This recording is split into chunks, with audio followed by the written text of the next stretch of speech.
سلام كبراتن فتواتن بيتسبنا زي دامات ميديا مدبنا لايك شيرنا قبركم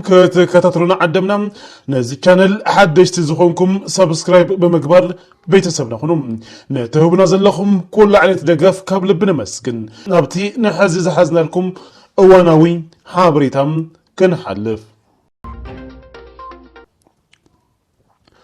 فلما عدم ساعات نزل وحنطي سرقة نزوسدت والكسب اب تحت قزصر كمزو علم بوليس كتما شرم انداس لاس غليصوم ويزرو صعدي صقاي استبالت وغن علت شوعات نحاسم كلتشحن 18 عامه مرات ناب علت 8 نحاسم اب زو وقح ليتي اب حفشاوي هوسبيتال سحر شر انداس لاسم بستغبرلن حكمنا وحاجز بسلام كغلاغلام كيلنين يخون انبر بزوح كيصنحم على 8 نحاسه كلتشحن 18 عامه مرات ساعات 12 نينكم حنتي والكسب نتن حراس ودخي اختي ويوم كبص الى بمترال نتي حنطي حيزاتو تصويرا يم اتاول كسب كاب قصري اتو هوسبيتال كتوص خلام نعرسا حراس بمثال كم زخونه دمام تفليطلهم ازي حبريتا زبصحو بوليس كتماشر اندسلاسم بزغبرو سطمون زتواددن كتتل اتا تطرطريت مس زسرقت حنطي اب وردا تحتاي قرارم طابيا هافتم قشت قماي اب تحت قزر كمزو عالم اتحببري مصراي جبن بوليس اتا كتمام مكتل انسبكتر ابراهام ارام غليصوم بوليس اتا كتما نزغبرو زيتحلل صعري زنادو اكايد سراح حفشاوي هوسبيتال سحول شرندا سلاسم ايت ارمياس غوعش بوغنوم اتي هوسبيتال كابتكال جبر سناي سحول شرم شاريتي بستغبرلو حاجز دحنነት كاميرا ابيدو نتي كيد متلالن سرقن بقليلو ككتاترون كبصحن كم زخالم حابيروم يوم ولادن استركبا ويزرو صعدي صقاي بغدان بقليلو تتاليلن ودن بمسانن اب كبد غوهن شاقلتن طحيلن اكوانت نبرام زبلكتم اكلات بزغبر وربرب ودن كرخبا كم زخالن حغستي كم زخونن بمغلاص ولادن كركب نزغبرو اكلات دمم مسغانن غليصنلوم بولنتا ريتو ازهابت تططريت دمم قدم كبل ن4 غزي طنسي كم زوردان كابزلو وباغي ولاد بمغاز نتي تكبر كتفصم كم زخالتن بمحبر بتي زفصمت تكبر طعسا كم تسمعم تزاريبالام اتا تطرطريت اب تحت قصر وعلام وانينا بحق يرأ كم زلدمام نمفلاط تغايللهم فتواتن كبراتن بيسبنا نبز قصل حبريتا كنحلف بركت زبلو ابرات سراويت مكلخال ايثيوبيا ኢዶም ለሰራዊት ትግራይ ሂበመሎም በወገን ደቡብ ትግራይ በአንፈት ቆቦ ምስ ትግራይ ክዋጉም ኣብ ግንባር ተሰሊፎም ዘለው አባላት ምክልኻል ሃገር ኢትዮጵያ ሕዚ ኢዶም ለሰራዊት ትግራይ መሃብ ቀጽለመሎም በበማዓቱ ድማ ብርክት ዝበሉ አባላት ሰራዊት ኢትዮጵያ ንሓይልታት ምክልኻል ሰራዊት ትግራይ ኢዶም እናሃቡ ከም ዝርከቡ ካብቲ ከባቢ ዝተረኸበ ሓበሬታ የመላክት ሎማዓንቲ ንሰራዊት ትግራይ ኢዶም ዝሃቡ አባላት ሓይሊ ምክልኻል ኢትዮጵያ ሰራዊት ትግራይ ብጣዕሚ ጨዋን ሮሮህን ምዃኑ ገሊጾም ኣለው ኣብ ሰራዊት ትግራይ ዘሎ ሰብኣውነት ኣብ ዝኾነ ይኹን ቦታ ክርከብ ኣይኽእልን ክብሉ ድማ ሓሳቦም ሂቦም ኣለው ናይ ትግራይ ሰራዊት ህዝባዊ ባህሪ ዝተላበሰ ሰራዊት ዝበሉ እቶም ኢዶም ንሰራዊት ትግራይ ዝሃቡ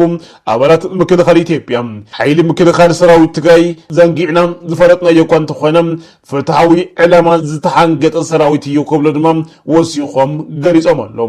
እቶም ሎማዓንቲ ሰራዊት ትግራይ ኢዶም ዝሃቦም አባላት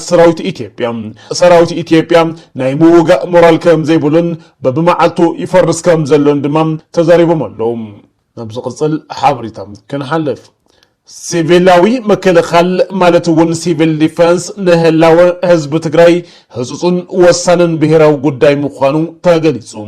ኣብ ኩሎም መሰልን ህላውን ህዝብ ትግራይ ንምርግጋጽ ዝተኻየዱ መኸተታት ሰራዊት ትግራይ ኣብ ቀድመ ግንባር ኮይኑ መሰልን ህላውን ህዝብን ምርግጋጽ ክቡር ዋጋ ከም ዝኸፈለ ኩሉ በትኻለ ገጽ ድማ ኣብ ውሽጢ ገዝኦምን ስሩዕ ንጥፈታቶምን ዝነበሩ ንጹሃት ዜጋታት ግዳይ ደብዳብ ድሮን ኣየርን ከቢድ ብረትን ኮይኖም እዮም እዚ መሪር መስዋዕቲ ክጋደድ ዝገበሮም ቀንዲ ምኽንያት ድማ ጭካነ ጽላእቲ ከም ዘሎ ኮይኑ እኹል ግንዛበን ስርዓትን ዘለዎ ሲቪላዊ ምክልኻል ብዘይምህላው ዝተፈጠረ ክፍተት ምዃኑ እውን ተሓቢሮሎም ጀኖሳይዳዊ ኣገዛዝኣ ኣብይ ኣሕመድ ኣብ ልዕሊ ህዝቢ ትግራይ ይፍጽም ዘሎ ብርሰትን መሪር ጽንታታዊ ኩናትን ህዝቢ ትግራይ ካብ መረበቱ ንምጥፋእ ዝተለመደ ናይ ጥፋኣት ውጥን ምዃኑ ብንጹር ዝምስክር እዩ እዚ ጸላኢ ዝውጥኖ ዘሎ መደብ ኩናት ንምውሓስ ኣብ ህላውና ከይተደራደርና ነፍሲ ወከፍ ትግራይ እዋናውን ህጹጽን ሲቪላዊ ምክልኻል ስርዓት ምትካል ክሰርሐሉ ዘገባእ ህይወት ወዲ ሰብ ናይ ምድሓን ግደ እዩ ሲቪላዊ ምክልኻል ማለት ሲቪል ማሕበረሰብ ካብ ተፈጥሮኣውን ሰብ ሰራሕን ሓደጋታት ንምዕቃብን ንምድሓንን ዝግበር ስሉጥ ድልውነትን ምንቅስቓስን እዩ እዚ ብደረጃ መንግስቲ ዘይመንግስታዊ ትካላት ወለንታውያን ከምኡውን ብዓብዪ እቲ ሕብረተሰብ ባዕሉ ብንጡፍ ዝሳተፈሉ ህይወት ኣድሕን ስራሕ ኮይኑ ኣርባዕተ መሰረታዊ ብርክታት ድማ ኣለዎም እቲ ቀዳማይ ብርኪ ቅድመ ምድላው ኮይኑ ሓደጋ ቅድመ ምፍጣሩ ኣቀዲምካ መፍላጥ ናይቲ ሓደጋ ቦታ ምንጻር ወዳበታት መከላኸሊ ምፍጣር ስርዓት መጠንቀቕታ ምንጻርን ንምክልኻል ዘኽእል ውሕስ ቦታ ምድላውን ካልኣይ ሎጂስቲክስን ሕክምናን ድልውነት ብሄራዊ ወይ ከባቢያዊ መለለይ ሓደጋ መሳርሕታትን ሜላታትን ምድላው ሳልሳይ ብርኪ ህጹጽ ምላሽ ኮይኑ ሓደጋ እንተጋጢሙ ነቲ ዘይተገመተ መጥቃዕቲ ብዝሰልጠንካዮን ዝወደብካዮምን ኣካላት ብቕልጡፍ ብምፍጻም ህይወት ምድሓን ሕብረተሰብ ድማ ኣብቲ እዋን እቲ ክገብሮ ዝግባእ ቀዳማይ ረድኤት ስራሕቲ ክውግን ምግባር ረብዓይ ሕዌትን ዳግመ ህንጸትን እቲ ዝተጎድአ ኣካል ከነከንን ስነልቦናዊ ህንጸትን ክግበረሉ ምግባር ከምኡውን ዝዓነው መሰረተ ልምዓታት ብምጽጋን ናብ ንቡር ህይወት ምምላስ ዓለምና ኣብ ሲቪላዊ ምክልኻል ዘለዋ ተመክሮ ድማ ኣብ ቀዳማይን ካልኣይን ኩናት ዓለም ኣብ እዋን ውግእ ዓለም ኣየር ነፈርትን ኣብ ጥቕሚ ውዒሎም ከተማታት ምድብዳብ ምስ ጀመሩ ነቲ መጥቃዕቲ ንምክልኻል ኣብ ትሕቲ መሬትን ድልድላትን ህንጻታት መዕቆብታት ብምስራሕን ንሕብረተሰብ ግንዛበ ብምፍጣርን ኣሽሓት ህይወት ኣዲሕነን እየን ስዊዘርላንድ ንዜጋታትን ካብ ኩናት ተፈጥራዊ ሓደጋ ደብዳብ ቦምብን ናይ ኒውክሌር ኬሚካል መጥቃዕትን ንምክልኻል ካብ ዝለዓለ ሲቪላዊ መከላኸሊ ዝሰርሓ ሃገራት ቀዳመይቲ ኮይና ትስራዕ እስራኤል ሆም ፍሮንት ኮማንድ ብዝበሃል ስርዓት ኣቢላ ንመላእ ህዝባ ኣብ ውሽጢ ሒደት ደቃይቕ ናብ ውሑስ ቦታታት ንኽኣቱ ድምፂ መጠንቀቕታ ብምሃብ ትፍለጥ ቪየትናምን ፊንላንድን ነፍሲ ወከፍ ዜጋ ኣብ ህፁፅ እዋን እንታይ ክገብር ከም ዘለዎም ስልጠና ብምሃብን ኣብ ትሕቲ መሬት መከላኸሊ ጉድጓድ ብምድላው ኣብ ህዝቢ ክበፅሕ ዝኽእል ከቢድ ጉድኣት ኣዲሒኖም እዮም ሩስያ ዩክሬን ኢራን እስራኤል ኣሜሪካ ኣብዚ እዋን እዚ እውን ዝረአ ዘሎም ልዑል ደብዳባት ሚሳይልን ድሮንን ዘመናዊ ውግእ ክሳብ ክንደይ ከቢድ ዕንወት ከስዕብ ከም ዝኽእል የርኢ ይኹን ደኣ እምበር እተን ሃገራት ኣብ ልዕሊ ንጹሃት ዜጋታት ዝወረደ መስዋዕቲ ዝተሓተነ ክኸውን ዝገበረ ቀንዲ ሚስጥር ድልድሉን ዘመናውን ስርዓት ሲቪላዊ ምክልኻል ምህላው እዩ ትግራይ ካብ ዝሓለፈቶ መሪር ሓደጋ ክትመሃር ዝግባእ ድማ ኣብ ዝሓለፉ ዓመታት ኣብ ትግራይ ብጸላእቲ ከቢድ ሓደጋ በፂሑ እዩ ብሰንኪ ሲቪላዊ ምክልኻል ዘይምህላው ንጹሃት ዜጋታት ህይወቶም ስኢኖም እዮም ብፍላይ ድማ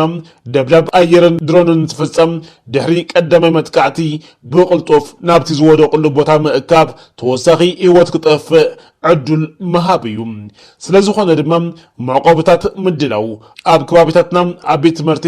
ኣብ ቢሮታትን ኣብ ገዝኦምን ዜጋታት ካብ ሃንደበታዊ ደብዳብ ዝሕልው ንኡሳን መዕቆብታት ትሕተ መሬት ክዳለው ይግባእ ተግባራዊ ፍልጠት ብዝምልከት ድማ ደብዳብ ኣየርን ድሮንን እንትፍጸም ናብ ዝተዳለወ መከላኸሊ ትሕቲ መሬት ምእታው እዚ እንተዘይተኻኢሉ ኣብ ዘለኻዮ ኮይንካ ናብ መሬት ተደፊእኻ ርእስኻ ብኣእዳውካ ምሽፋን ከምኡውን በቲ ድምፂ ቦምቢ እዝንኻ ከይጉዳእ ኣፍካ ብዝተወሰነ ከፊትካ ምጽናዕ ዝኣመሰሉ መምርሕታት ንነፍሲ ወከፍ ዜጋ ክበጽሕ ይግባእ ሲቪላዊ ምክልኻል ንመንግስቲ ጥራሕ ዝግደፍ ዘይኮነስ ነፍሲ ወከፍ ዜጋን ሕብረተሰብን ሓላፍነት ወሲዱ ክሰርሖ ዝግባእ ብሄራዊ ጉቡእ እዩ ድማ ተባሂሉሎም ደመኛታት ጸላእቲ ህዝቢ ትግራይ ሕዝውን ተኾነ ህዝቢ ትግራይ ንምጥፋእ ካብ ዘለዎም ክቱር ድልየት ብዝበገስ ኩሎም ዓይነት ግፍዕታት ክፍጽሙ ከም ዝኽእሉ ዝሓለፈ ታሪኾምን ናይ ሕዚ ምድላዎምን ፈኸሮምን እኹል ምስክር ምዃኑ ድማ መንግስቲ ትግራይ ገሊጹሎም ስለ ዝኾነ በሸለልትነት ወላ ሓንቲ ህይወት ትግራዋይ ክጠፍእ ፈጺሙ ኣይግባእን ሲቪላዊ ምክልኻል ምህናጽ ፍርሒ ወይ ስጋኣት ዘይኮነስ ኣብ እዋን ኩናት ይኹን ካብ ተፈጥራዊ ሓደጋ ዓርስኻን ወገንካን ንምድሓን ኣብ መላእ ዓለም ዝተለመደ ስርዓታዊ ድሕንነት ህይወት ወዲ ሰብ እዩ ትግራይ ካብ ዝሓለፈቶ መሪር ተመክሮ ተበጊሳ ንድሕንነት ዜጋታታ ቀድሚት ብምስራዕ ድልድል ስርዓት ሲቪላዊ ምክልኻል ክትዘርግሕ ከም ዝገባኣ ድማ ተገሊጹሎም ናብ ዝቕጽል ሓበሬታ ክንሓልፍ ሰበር ዜና ኣሃዱታት ምዕራብ ግንባር ገዛኢ ቦታታት ተቆጻጺረን ዓርመሸሽ ኣሃዱታት ምዕራብ ግንባር ኣብ ልዕሊ ወተሃደራት ኣብይ ኣሕመድ ብዝወሰዶም ህጹጽ ወተሃደራዊ መጥባሕቲ ገዛእቲ ቦታታት ተቆጻጺረን ኣለዋ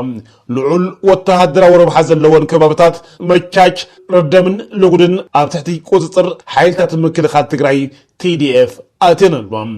ዓምባኽ ሰራዊት ኣብይ ኣሕመድን መሻርክቱን ሰፍ ዘይብል ክሳራት ተጎልቢቦም ናብ ከባብታት ባዕኸር ሃዲሞም ኣለዉ